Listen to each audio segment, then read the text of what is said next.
যেখানে আমরা দাঁড়িয়ে আছি, আর যুদ্ধটা হয়েছে এর ভিতরে, মানে এই এরিয়ার ভিতরে যুদ্ধ হয়েছিল, বুঝতে পারছে?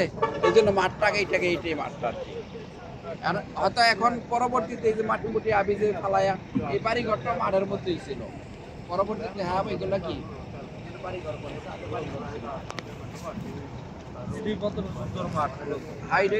যুদ্ধের ময়দান বা মাঠ, যেখানে যুদ্ধ হয়েছিল।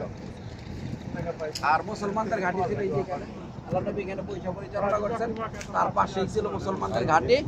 আর কাফেরদের ঘাঁটি ছিল ওই যে পাহাড়, মসজিদের ওই সাইডে পাহাড় আছে না, ওই দিক থেকে তারা ওই দিক দিয়ে আসছে।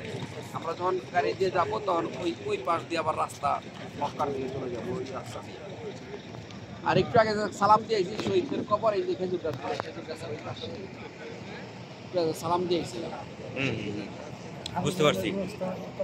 এটা হলো নিউটনটা নিয়েছে এইদিকে, এই যে এই খেজুর গাছের কোনা, এই খেজুর গাছের কোনাটা ওই দিয়েছেন নিউটন লইছে।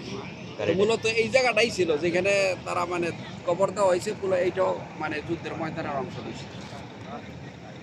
এইরকম আগে তো অনেক গাছ চলাচল বিশাল বড় আগে ছিল, মাঠ সমান ছিল, মানে ভাগ হয়ে গেছে, মানে ওটা এইটুকু পুরাটাই আসছিল, তাই না? এখন মনে করেন হয়তো পরে এইগুলো মালিকানা জায়গা, পরে যার যার সুবিধা মতো কেউ বাড়ি করছে, কেউ মাজরা করছে, ক্ষেত করছে, ইত্যাদি ইত্যাদি। কিন্তু আগে অনেক বড়, মানে একটা বিরাট বাজারের বড় মতো সমতল ভূমি বা মাঠ ছিল। বুঝতে পারছি। সবাই